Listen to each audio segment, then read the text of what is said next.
Welcome to another episode of Brand Decoded Show. Today, I want to talk about making money online. I want to give you some pretext and a context to my expertise as someone who's been making money exclusively from online activities since 2009. That was the first year that I started making money online, and wanted to explain a little bit about the context of my knowledge. So I graduated investment banking. That was 2008, 2009. And, it was like a big economic crisis, and investment banking wasn't a really good industry to be in. And instead of climbing the corporate ladder and going into the bureaucracy, I told my parents, I'm wrapping up the school studies and I'm just going straight into the digital. And there was this forum post on Black Cat World that literally, I think that the guy that wrote the post is like 60 years old now.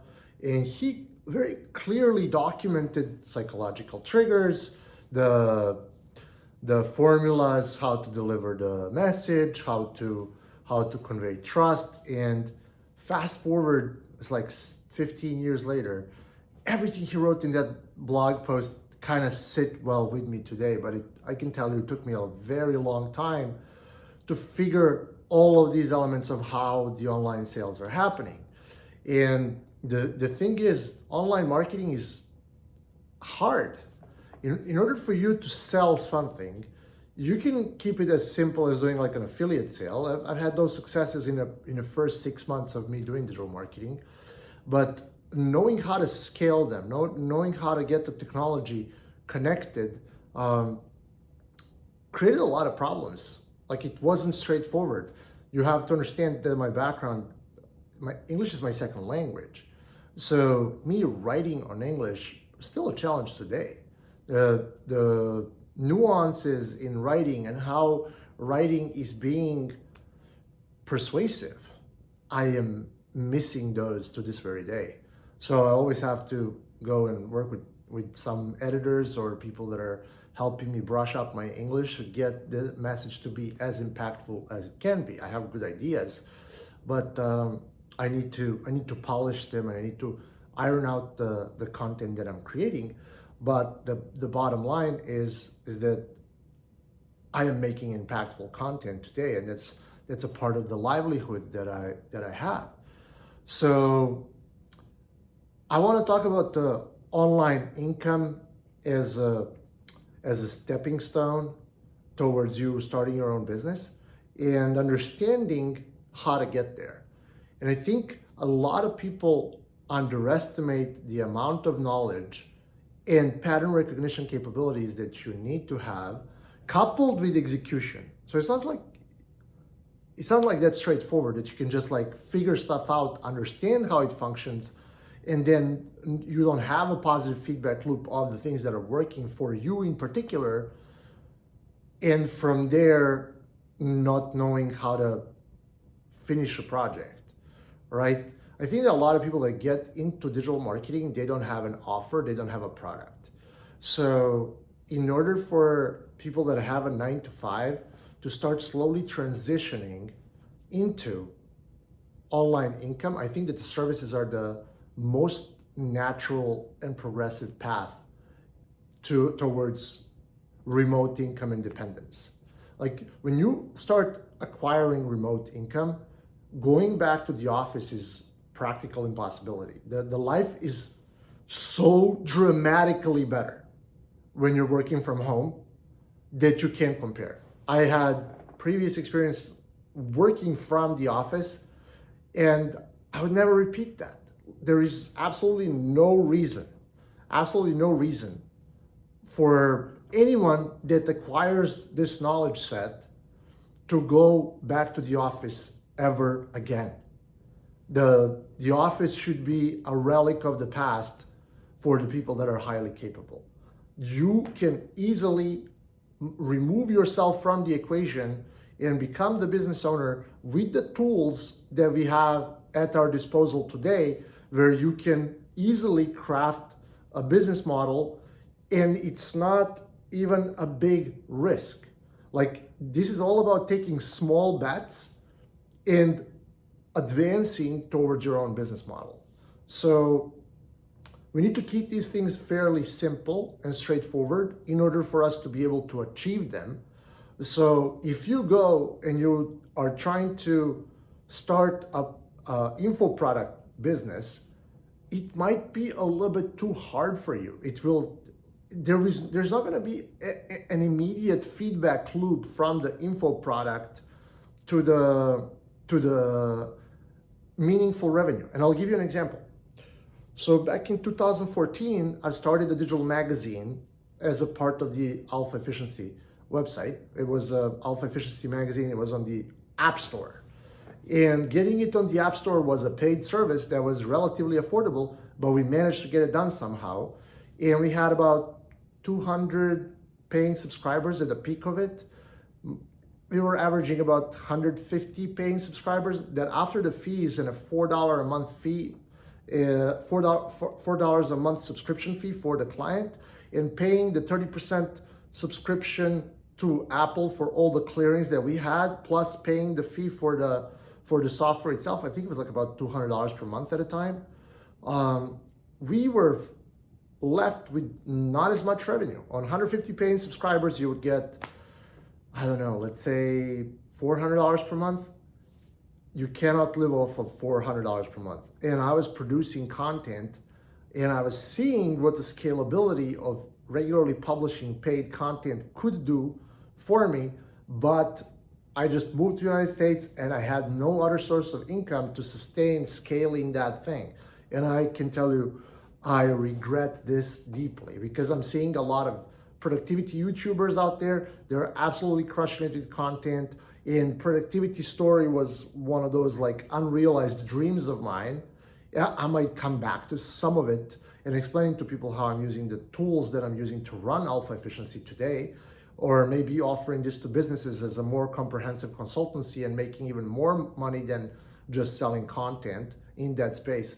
But it was a big passion of mine. I wanted to get it done, and boom, sit back down. Like, sit your ass down and get back to work, because you can't make enough income to sustain yourself.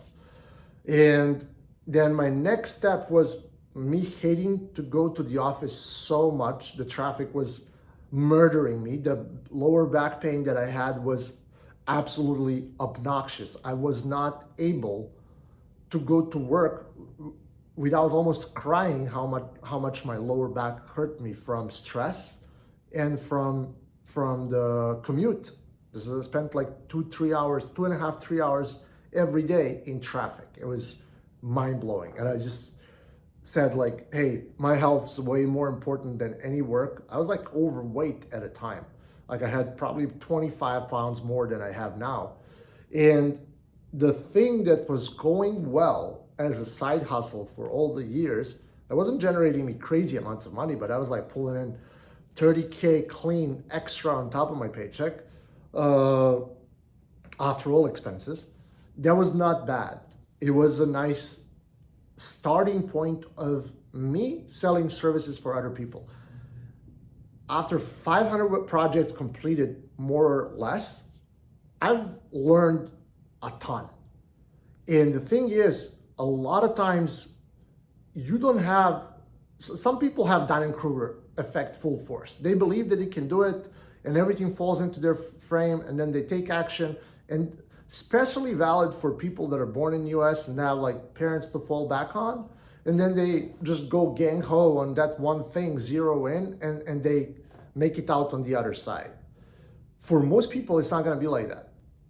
Most people are not gonna be super 1000% confident when they're landing on a sales call that they're just gonna get jobs left and right, and that they won't care about the deliverable, which I'm seeing oftentimes with the Dunning-Kruger types, right? They come in with bravado, and then client's not happy, and they say, oh, it's a client's fault. They're so delusional in their head that they can get away with it. And they just collect the cash and they don't sweat it. They just keep riding like that, riding the wave of scamming people. It happens, I've seen it. And they're like banking so much money And the reputation on the internet doesn't mean much because people don't do enough of their due diligence to see who's reputable and who's not. And sometimes they can even fake their credentials, which I'm seeing on every possible offer page with fake reviews or reviews from the influencers that were paid, etc.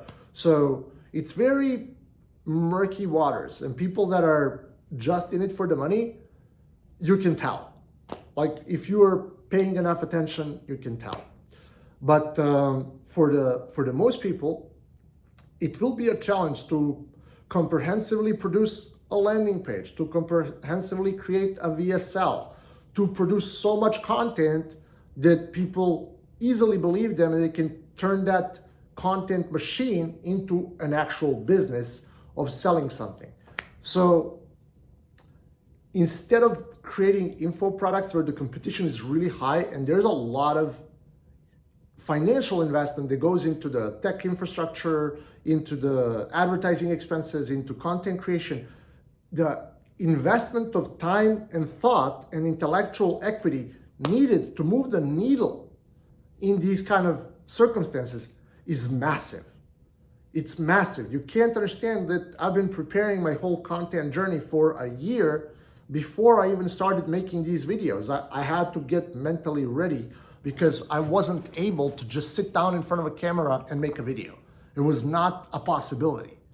It was not possible for me until I've tried enough and thought about it enough and looked at other people enough in order to feel competent for it. I'm opposite of Dunning-Kruger syndrome. I'm not overly confident until I'm 100% ready to tackle certain challenge. I'm like completely opposite.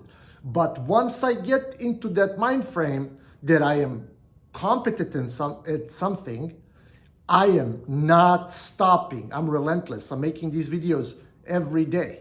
So there is a gap, right? You're a veggie 9-to-5er, and there's people that are content creators with 100 millions of followers and subscribers, etc. You need to bridge the gap between these two if you want to become a creator. So, and oftentimes it's not even necessary. A lot of people are trying to be creator only for the lifestyle. The thing is, if the lifestyle is the only thing that you want, and you're not trying to stroke your ego with a massive audience that you want to create, if the money is the only factor that you're going after, agency can be easier if you know what you're doing. And I can tell you from my personal experience, agencies are hard, and they were harder for me than for other people because I wasn't asking for help in the beginning. When you know how to qualify clients, when you know how to onboard clients properly, when you know how to hire, you're not doing anything. Today I wrote an email newsletter to my newsletter of how the $84,000 project for a website went down and why this was the easiest money that I've ever made in my life. I kid you not. It was the easiest because the infrastructure was there to support such a project, and the value for the client was higher than the amount that they've paid, and the competency of my system, of my company, was eating that for lunch because we were ready for those type of projects. So that's why the agency model can allow you to learn all the ropes of building a business while you're getting paid and you're achieving very cash flow positive outcomes for your life.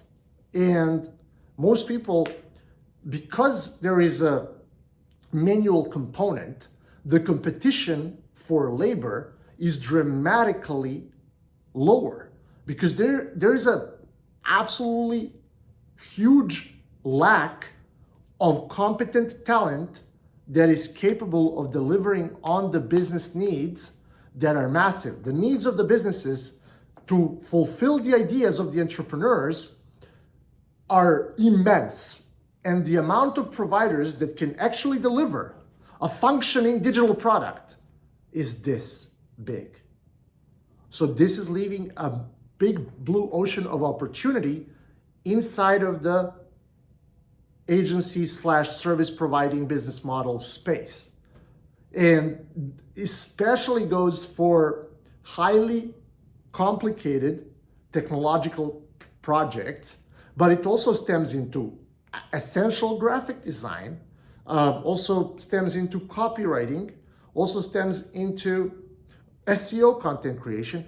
Anything that's digital and remote is in such a huge demand.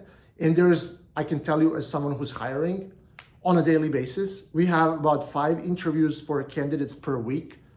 And those are 5 are out of 100 people that we screened and vetted through to find just the best ones. Out of those 5, only 1 passes the test. So I end up having 1 interview per week with a qualified candidate, whether it's a web developer, graphic designer, etc. Doesn't matter. But the bottom line, the lack of talent is paramount. Like, you're sifting through hundreds of applications looking for a gold nugget, because it's not only that you need to find the person that's technically capable, you need to find the person that is actually capable of working. Because Gen Z and less so millennials are absolutely terrible workers. They're all trying to chase the next best thing and make more money than they deserve with 0 to no skills that they have. It's absolutely insane.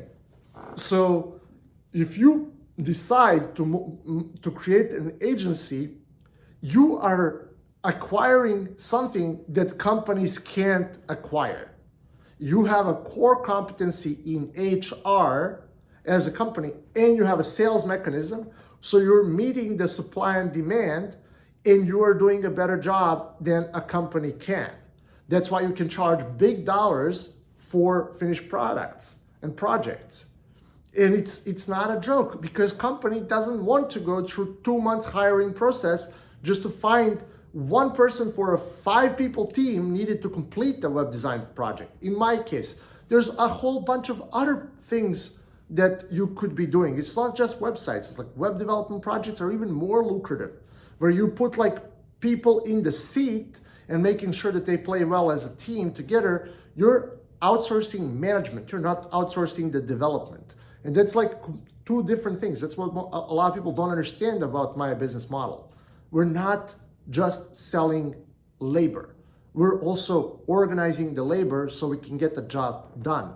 And that's what's making it exceptionally hard for companies to replicate what we're doing. That's why we are needed. It's not that you are a middleman. The value that you provide as a middleman is more important than you just picking up the money. And that's why people are willing to pay you $200, $300 per hour to get the job done, because they can't. So you need to start doing it by doing the job by yourself, so you know when you're hiring the next person whom you can hire. And in order for you to transition from a 9-to-5 slavery, you need to start providing services on the side for some time so you can get your feet wet and understand how you can deliver these types of services to companies. Like, I'm not saying that this is for everyone. Some other people have very good interpersonal skills. They could do something similar with coaching. But the amount of marketing needed and the amount of fame needed for coaching to be a viable path for many is very unpredictable. People that are offering coaching, they're really happy if they make $100 an hour, right? Like, you can't fill up the calendar with enough of these $100 per hour calls in a given week without working full time just to fill up that calendar. So you're making like less than $50 an hour. If you're making less than $50 an hour with your side hustle, with the amount of overall work invested, you should just like quit. Like, keep doing your work and try to find more outlets of how you can generate more revenue when you are working outside of your job. Like, you need to get skills and expertise in client acquisition, and only then will you be able to unfetter. Like, making $10K a month is easy if you have basic client acquisition chops coupled with good delegation capabilities. It's not that hard, but it requires you to learn a couple of things that are not as obvious, and it's best to start learning them by signing up on Upwork and doing a project on a budget, just so you can learn the ropes of how it is to please a client. And that, my friends, is hard. So that concludes this episode. I hope it helps. Brand Decoded, thank you for watching. It has been 20 minutes. I've never made an episode this long. Appreciate you a lot if you watched this far. Subscribe to conversioninsider.com. Look forward to seeing you in the next one.